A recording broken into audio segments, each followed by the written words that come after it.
সব দোয়া বাদ দেন, একটা দোয়া করেন না, রব্বে করিম তুমি বড় রহমান, তুমি বড় দয়াবান, তোমার দয়া আছে বলে আমার মতো পাপী, আমার মতো জালিম আজকে তোমার দরবারে হাত তোলার সৌভাগ্য পেয়েছে।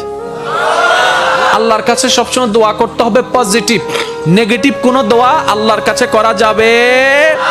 ইসলাম কি শিখাচ্ছে জানেন? ইসলাম বলে দুশমনের জন্য বদদোয়া করিও না, বরং দুশমনের জন্য তুমি আল্লাহর কাছে দোয়া করো। কিভাবে দোয়া করবা? তুমি রব্বে করিমের দরবারে যখনই হাত তুলবা, নিজের কথা আগে বলবা না, পরের কথা বলবা। আল্লাহ অমুকের দোয়া কবুল করো, অমুকের দোয়া কবুল করো, অমুককে জান্নাত দাও, অমুকের গুনাহ মাফ করে দাও, অমুককে মাফ করে দাও, অমুককে মাফ করে দাও, অমুককে মাফ করে দাও, অমুককে কবুল করে নাও, অমুকের রিজিকে বরকত দান করো। আল্লাহ আমার শত্রুকে সম্পদ আরো বাড়ায় দাও। যখন এই দোয়াটা উপরের দিকে যাবে, রব্বে করিম বলবে, কিরে ফেরেশতা, সে বান্দা নিজের জন্য কিছু বলল না, সব তো পরের জন্য বলল। ফেরেশতা বলবে, আল্লাহ এই বান্দা শুনেছে, তুমি নাকি তার উপর খুশি হয়ে যাও। যে বান্দা অন্যের জন্য ভালো চাই, তুমি নাকি তার ভালো চাও। যে অন্যের প্রশংসা করে, তুমি নাকি তার সম্মান বাড়ায় দাও। আল্লাহ যে অন্যের জন্য মঙ্গল কামনা করে, তুমি নাকি তার জন্য বরকত বাড়ায় দাও। এই বান্দা সেই সূত্র বুঝতে পেরেছে, তাই নিজের জন্য চাচ্ছে না, সবার জন্য চাচ্ছে। রব্বে করিম বলে, তার দোয়া ফরিয়াদ কবুল করার ব্যবস্থা করো, কারণ যে অন্যের ভালো চায় আমি আল্লাহ তার ভালো করে দিই। বলেন সুবহান। মনে রাখবেন, আল্লাহর কাছে চাইতে হবে হালাল জিনিস, হারাম জিনিস নয়। আপনি যদি আল্লাহকে বলেন, রব্বে করিম আমার দুশমনের ফাঁকটা লেঙ্গা করে দাও, হবে? প্রত্যেকটা কিছু একটা টেকনিক আছে না নাই? এবার বলেন, আল্লাহর কাছে পাওয়ার মাধ্যম কি? দোয়া। আল্লাহর কাছে পাওয়ার মাধ্যম কি? এবার আমরা দোয়া করি যে আল্লাহুম্মা আমিন।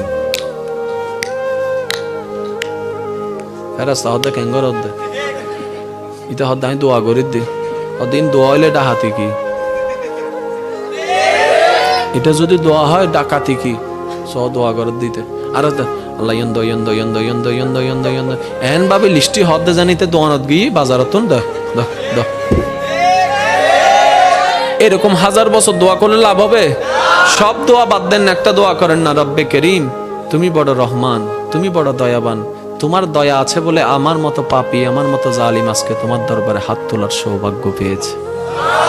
আল্লাহ তোমার দয়া আছে বলে আজকে আমি এখানে বসতে পেরেছি। আল্লাহ তোমার কাছে আমার একটা ফরিয়াদ। তখন আল্লাহ জিজ্ঞেস করবে, কিরে এত মায়া করে কথা বলতেছ, আমার কিছু লাগবে?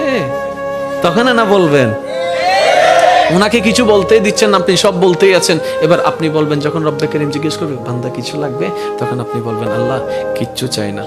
তো কিছু একটা চা, আল্লাহ কিচ্ছু চাই না, কিছু একটা চা। এতদিন তো অনেক চাইছিস, লিস্টি বলছিস, আজকে বলবি না? আল্লাহ না, আমার লিস্টি লাগবে না, তো কি চাস? এবার আপনি বলবেন, আল্লাহ আমি শুধু তোমাকে চাই।